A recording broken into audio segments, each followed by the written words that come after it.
il y a aussi ce truc qu'on dit à tous les parents, genre tu verras quand tu auras un enfant, tu seras beaucoup plus efficace. Moi j'étais là genre non, je ne suis pas beaucoup plus efficace. J'ai moins de mémoire, j'ai moins de temps. Non, je ne suis pas plus efficace, je fais moins de choses et j'oublie la moitié.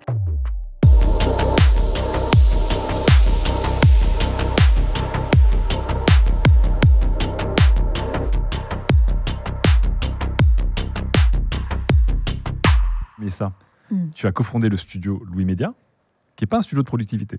Non, qui est un studio de podcast. Et audio. étonnamment, les podcasts de Louis Média sont plutôt des podcasts avec de la narration, de l'inspiration. Il n'y a pas beaucoup de podcasts de productivité. Non, parce que je le faisais avant dans un autre podcast qui n'existe malheureusement plus, qui s'appelle Studio 404, dans lequel j'ai fait plusieurs chroniques sur ce sujet. Mais tu n'as jamais quitté cette chronique, en fait, de Studio 404. C'est plus qu'une chronique. Tu n'as jamais arrêté cette recherche.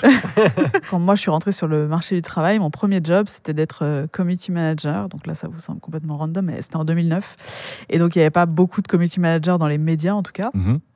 Et donc, je me suis retrouvée à devoir travailler avec toutes ces micro-tâches et où je me disais, mais comment je fais ? Mais 2009, c'est aussi le moment où j'ai eu mon premier iPhone. Donc, en même temps, on n'avait pas des outils de ouf pour organiser notre vie. Donc, j'avais un bon vieux cahier. La création de cette boîte, Louis Média, où monter une boîte, par définition, c'est vraiment une montagne de choses à faire sur une multiplicité de sujets. Et dans chaque sujet, il y a une multiplicité de sujets. Et donc là, j'ai fait, oh mon Dieu, comment je vais faire ? C'était très frustrant parce qu'il y a aussi ça dans la phase de l'organisation, c'est que tu es frustré de la to-do list, tu la finis jamais. Du coup, tu arrêtes la to-do list, tu ne reviens pas à ta to-do list. J'ai eu des post-it, j'ai eu des cahiers, j'ai toujours des cahiers. Et donc, Louis Média, c'est une boîte de production de podcasts. Donc, par définition, on a genre une 50aine de projets en même temps. Et après, au-delà de la production des projets, il y a la gestion de l'entreprise. Mais quand je suis revenue de congé mat, il y a des études scientifiques pour ça, mais le cerveau change quand tu tombes enceinte et quand tu accouches. Et donc la mémoire, vraiment, qui était quand même aussi une grosse base de mon organisation, c'est la mémoire. Bah oui. Tous ces gens qui se disent « Ah non, mais je m'en souviens » et en fait, tu le notes pas et dadada. J'arrivais à tenir sur ça. Quand j'ai accouché, c'était fini. Mon cerveau n'était plus disponible. Et donc, quand je suis revenue au boulot et qu'il a fallu que je me remette dans des chaînes de prod de X projets en développement, communication, partenariat, administratif, j'étais là, genre, je ne vais pas y arriver, je ne vais pas y arriver. Et donc, j'avais pris une Notion, qui est un peu la mecque des outils d'organisation parce que c'est très beau. En plus, désormais, c'est vraiment très intégré avec beaucoup d'autres apps. Et bien sûr, ils sont en train de travailler l'IA à fond. Donc, il y a plein d'automatisations qui permettent en fait vraiment de tout coordonner et tout mettre en lien. Donc, vous avez vraiment des centaines et des centaines d'heures de vidéos de Notion, de comment setuper votre Notion. Mais du coup, c'est tellement vertigineux qu'au début, Notion, je voulais en faire ma to-do list. Mais en fait, pareil, j'avais toujours mon truc de to-do list. C'est qu'il y a 500 trucs dans ta to-do list. Du coup, tu retournes plus sur la to-do list. Et donc, tu l'oublies, ta to-do list. Surtout, mon autre enjeu, c'était j'ai trop de choses à faire dans ma journée. Donc, comment j'organise chaque journée pour finir... Enfin, avoir le sentiment d'avoir fini ma journée. Donc, il y a un moment où je me suis dit, en fait, il faut que je fasse appel à quelqu'un. Donc, j'ai fait appel à un mec qui s'appelle Thomas Meyers. Je fais sa pub parce que vraiment, ça s'est hyper bien passé et que j'avais rencontré parce qu'il rentrait dans une formation en management qu'on a fait à notre équipe chez Louis. Et c'est un mec qui accompagne des dirigeants qui ont une masse de travail pour vraiment comprendre leurs enjeux et adapter les outils en fonction. Il a été chef des opérations de différentes boîtes. C'est vraiment la personne c'est de l'ingénierie, quoi. C'est vraiment faire que ta boîte fonctionne avec les bons outils et automatiser ce qui doit être automatisé et te donner les bonnes cases pour mettre tes infos et que ça reste. Donc lui, il m'a dit, c'est quoi tes enjeux ? Je lui ai dit, dans une journée, je pars toujours dans une journée en me disant je vais pouvoir faire ça et à la fin de la journée, j'ai pas fait ça. Clairement, et vraiment après 15 ans d'expérience, j'ai toujours pas ce truc-là. Et donc, il m'a fait un exercice, par exemple, de vraiment, dans mon Google Agenda, dire, vraiment noter tout ce que j'ai fait dans la journée au moment où je l'ai fait pour me rendre compte, juste pour me rendre compte du temps que les choses me prennent. D'accord, donc Google Agenda, c'est pas pour prévoir, c'est pour archiver quasiment.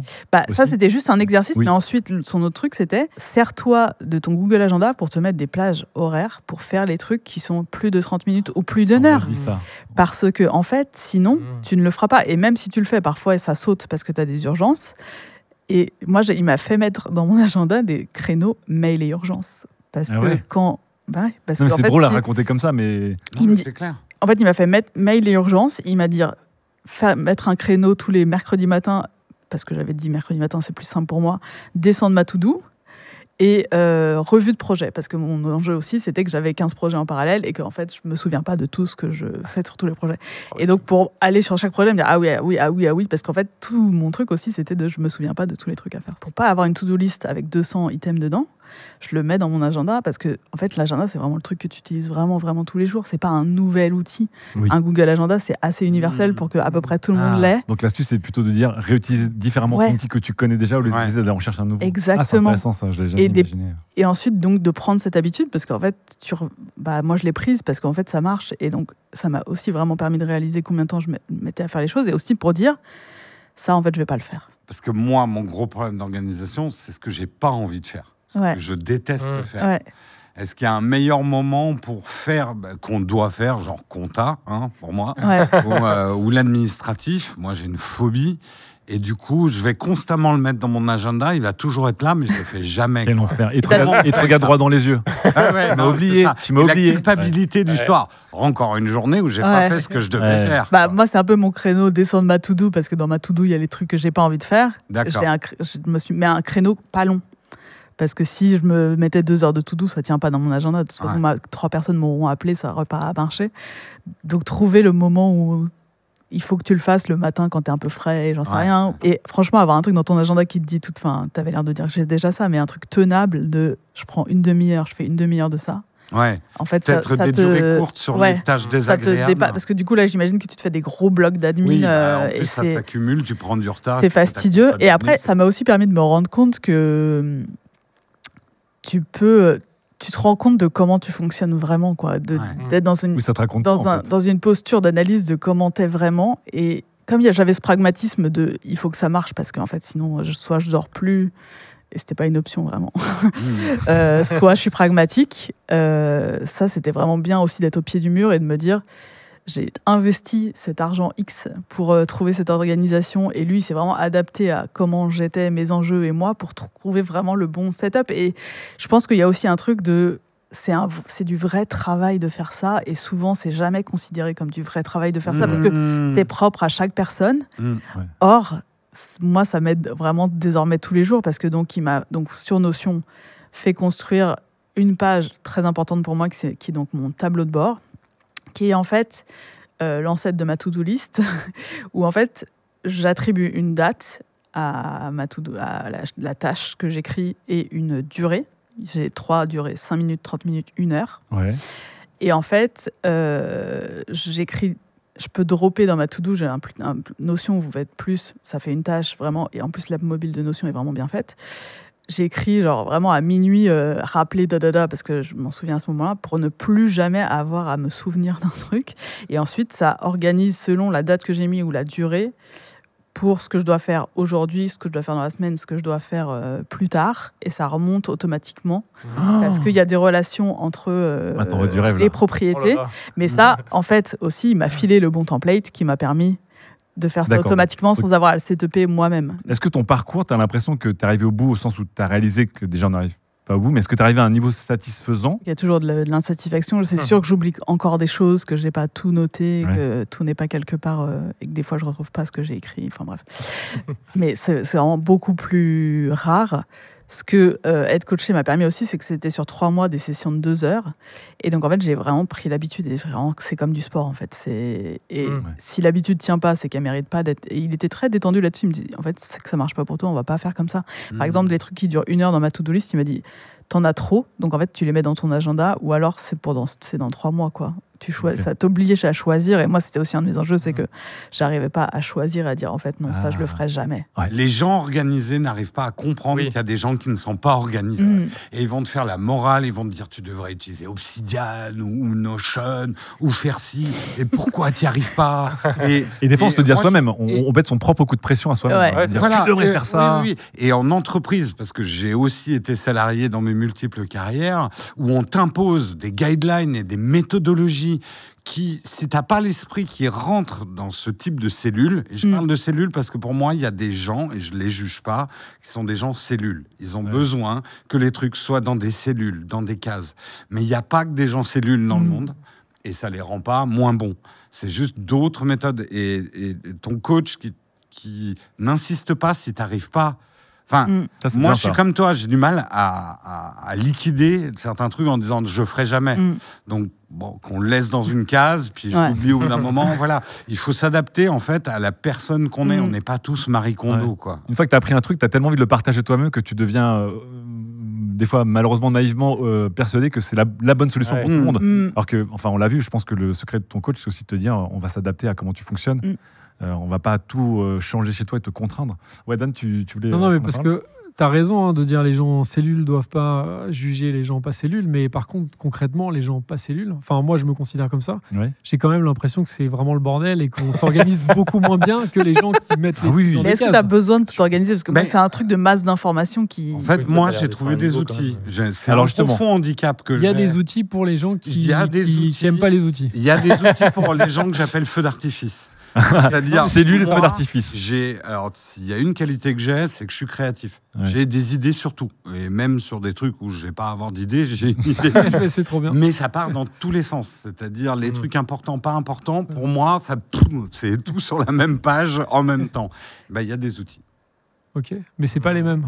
Mais non, peut-être qu'avec pas un du coach, Ou un notion qui peut-être qu'avec un coach, ça peut Non, marcher. MindNode. Je dis pas qu'il Coacher, faut mais un ça. coach, mais il faut de l'habitude, je dirais. Il faut vraiment. Moi, il m'a dit si tu as pu prendre 2 heures toutes les 3-4 semaines pour te poser là-dessus, alors en fait, tu les as ces heures-là. Oui, Ouais. bien sûr. Et il m'a dit bien sûr que tu n'auras pas besoin de 2 heures toutes les semaines ou toutes les 2 semaines, mais en fait, tu as pris ce temps et je trouve que en fait, non, c'est souvent un truc que tu prends pas forcément Non. le temps en te disant c'est Non, un parce que petit king, c'est dans c'est un souvent un coin. fil rouge. Ouais. J'essaie de caler un truc d'organisation quelque part, mais c'est vrai que c'est jamais un vrai moment. Mmh. Dans le chat, on demande quel outil tu utilises du coup. Ouais. Alors, Tout le monde est en mode c'est du mind mapping. Ouais, non, mais C'est du mind un peu mapping. je vais faire un peu monter la sauce. Oui, bien Tu sûr. veux faire un c'est tech du talk mind mapping. Moi, ça a Ouais. été la découverte pour moi absolue. J'aurais aimé qu'on m'apprenne ça à l'école parce que ça m'aurait moins sorti du système scolaire, qui est un système où on t'apprend C'est très à linéaire. penser de manière linéaire. Bien sûr. Ouais. Et les gens cellules, encore une fois, je les critique pas, mais c'est des gens linéaires. Eux, ils sont capables d'écrire une vidéo sur Word.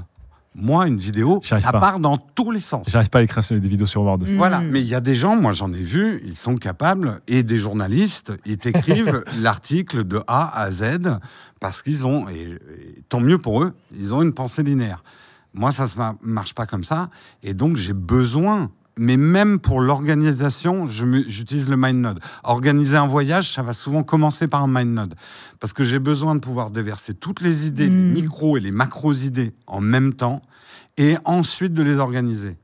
C'est-à-dire que le linéaire n'est pas ma ligne de conduite. Donc Ouais. là, je conseille à tous ceux qui ont ce problème-là, prenez-vous un bon... alors, si vous avez un Mac, prenez MindNode. Hélas, il n'existe pas sur Android et sur PC. MindNode, c'est un gros banger.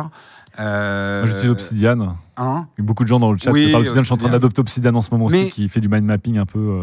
Mais Il pas y au a- début. Il y a un autre outil, moi, que j'utilise beaucoup. Encore une fois, tout dépend du métier que tu fais. Oui, parce que là, Mélissa, elle est Oui. quand même. Elle est directrice de prod, Voilà. chef Ouais. d'entreprise. Mmh. Donc effectivement, quand tu es chef d'entreprise, il y a le côté les mini trucs à régler parce que il y a une vitre pétée dans la fenêtre, il faut appeler le réparateur, Heureusement, et c'est jusqu'à penser à la stratégie à 2 ans, jusqu'à aller chercher de l'argent. Donc c'est vrai qu'après les profils Non, font non, que mais tu as, voilà. C'est pour ça des que- spectres de tâches plus ou moins écartés, quoi. C'est pour ça que j'aime pas les gens qui jugent l'organisation des autres, parce que chaque métier, son organisation. Bien sûr. Euh, Et toi, tu es chef d'entreprise aussi. Oui, et moi, mon problème, c'est les micro-tâches. Et Ouais. les micro-tâches imprévues. Tu te dis, j'ai une journée pour écrire ma vidéo, et toute la journée, tu as Ouais. été dérangé 5 Ouais. minutes. Oh oui, oh oui. Tu dois répondre Mais à ça un t'a truc. tué, ça. Et ça te Ça tue tue toute la C'est affreux. productivité. Ouais. Imprévu et urgente ou imprévu?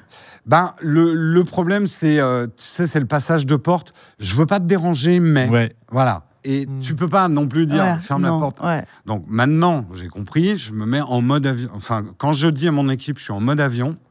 En gros, maintenant, je me barre. En vrai, Mon mode avion, c'est que je le Monte prends. dans la- je vais travailler l'avion. dans le café. Il faut pas être là physiquement Ouais. quand tu diriges une Ouais, Ouais, moi aussi, entreprise. je m'isole physiquement. Oui, c'est mort. Il faut t'isoler physiquement, il faut t'isoler de toi-même aussi. Enfin bon, il y a Ouais. tout un processus. On a un Trello. Il y a un moment, il faut créer, il y a un moment, il faut fixer l'organisation.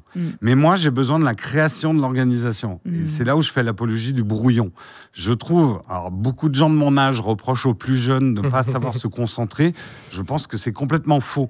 C'est juste qu'on est dans une société où on te demande le produit fini tellement vite qu'on a oublié le brouillon. Et aujourd'hui, on te demande toujours un produit fini. Il faut que l'article soit fait en 15 minutes. Il faut que le truc... Et du coup, on n'a plus le temps pour les brouillons. Moi, je kiffe les brouillons. Et en fait, le brouillon, c'est la vie, quoi. Je ne fais pas du tout. Pas du tout. Bah justement, alors, Raphaël, on passe. Parce que Raphaël fait pas de brouillon, alors que Jérôme et moi, on est très brouillon. Toi, Raphaël, t'es journaliste en CDI dans une grosse boîte. Ouais. Pour donner un peu, parce que c'est vrai que ça crée aussi des layers d'organisation. Mélissa, ce que tu fais, genre, ce serait impossible. Gérer autant de tâches comme ça, je pèterais un plomb, je pense. Alors non, moi, je fais pas de brouillon. Quand j'écris un article, je l'écris d'une traite. Ouais. Non, mais... Toi, t'es plus linéaire, tu peux écrire un article d'une traite. Ouais. Et pourtant, j'ai un esprit qui peut être très en bordel aussi. Hein. Mais je me fais même pas de partie sous partie, etc. J'y vais. Le plan Tu relis quand même. Oui, non, mais évidemment. Quand même. Après, on a aussi... balance direct. Après, c'est un timing serré, les numériques. Mais... Après, il y a aussi... C'est un truc très spécifique, c'est qu'on teste des produits. Il y a des choses qui sont très redondantes aussi. Donc, je sais qu'un test de tel produit, ça se déroule comme ça, et voilà. Ouais, donc toi, la routine, en fait, et le process t'aide aussi à être productif d'une certaine manière, parce que tu n'es pas en train de partir droite à gauche. Après, je vais aussi reprendre d'autres articles que j'ai faits, ou si c'est un test, je sais pas, un test de TV, j'en prends un autre et je regarde comment j'avais fait pour ne rien oublier, vérifier, tu vois. Okay. Mais et sinon, sur l'organisation du boulot, avec la rédac, avec toi, mais juste avec moi-même, c'est nul à chier. J'ai l'impression que vous êtes dans un truc tout le monde n'a pas besoin de moi. Pendant des années, dans certaines rédactions, j'avais pas besoin de plus que écrire un truc dans le sur chat, un carnet. Dans le chat, il y a des gens qui se débrouillent avec rien, et la majorité des gens dans le chat utilisent entre 1 et 3 outils. On avait dit entre 1 et 3, 3 et 6, plus de 6 outils. Moi, je suis à limite 6, 7. La plupart des gens sont sur 1 ou 2 outils. Hein, donc, c'est vrai que j'en ai quand même plusieurs. Il y a l'agenda quand même, où je me note pour pas oublier si à 14h tel jour j'ai ça. Donc j'ai un petit reminder un peu avant, parce que sinon je zappe. Le post-it sur le bureau, incroyable. Un truc vraiment urgent. Genre ce matin, en partant, je me suis mis un post-it sur mon clavier pour pas oublier de faire un truc, parce que sinon il y a moyen que je zappe. Ça marche encore toujours, le post-it. Ouais, j'ai pas une liste de trucs comme ça. On a tous et toutes le collègue qui est vraiment avec le moniteur où il y a des post-it tout autour du moniteur. iMac. Le iMac jaune. Jaune post-it. On les connaît. Ça, je le fais pas quand même. Mais j'ai juste vraiment le truc important. Je le mets à un endroit où je vais... Parce que s'il est un peu loin sur mon bureau, je sais que je vais l'oublier. Donc j'ai l'esprit qui part tellement... Je le mets sur mon clavier. Ça, c'est un truc. Et sinon, j'ai sur mon téléphone un post-it jaune pour les trucs perso, un post-it bleu pour les trucs pro. Et j'ai aussi cette tendance, par contre, il y a certaines lignes que je n'efface jamais. Donc, il faudrait que j'ai quelque chose à travailler là-dessus. Mais voilà, je me mets les trucs un peu importants à faire dans ma journée ou dans la semaine. Et dans la journée, parce que pareil, les micro-tâches, il y en a plein que j'oublie. Et avant, je bossais pas du tout comme ça fait vraiment pas longtemps que je le fais. Mais au moins, me mettre des trucs... parce que je sais que sinon je vais les zapper, quoi. J'ai l'impression que les micro-tâches, c'est vraiment le cauchemar de tout le monde à des degrés différents. Dan, toi, tu bosses comment sur tes différents boulots? Parce qu'on sait qu'avec Lorraine, vous bossez sur TechTrash, mais du coup, vous bossez aussi sur d'autres newsletters, sur du conseil, etc. Comment on fait quand on est slasher, du coup? Écoute, nous, on a une to-do list, enfin, en gros, un Google Doc qui s'appelle To-Do. Et qui est le même depuis, je pense, depuis 5 ans. Et en fait, voilà, qui a beaucoup de lignes maintenant. Et donc, en fait, vous êtes team comme Fibrotique, vous organisez sur Excel. Ouais, on s'organise là-dessus. Donc, pour le coup, c'est vrai que j'ai écouté avec beaucoup d'attention ce que tu racontes et ça fait rêver. Non, mais en vrai. Et Notion, pour le coup, c'est vrai que j'ai l'impression que l'outil est ouf, mais il est tellement ouf que j'ai du mal à rentrer dedans. Je suis comme toi. Notion, après, si vous avez besoin que d'une to-do list et qu'elle soit partagée, ça peut être... Mais Notion, après, il y a un Google côté usine à gaz maintenant. Où tu as l'impression que tu as tellement de possibles que tu as l'impression... Enfin, moi, ça fait 3 fois que j'essaie d'utiliser Notion, mais c'est vrai que Notion, des fois, comme tous les trucs usine à gaz, Photoshop, Microsoft Teams, etc. Les possibles me submergent. Et je suis passé de... Ça te bloque. Ouais.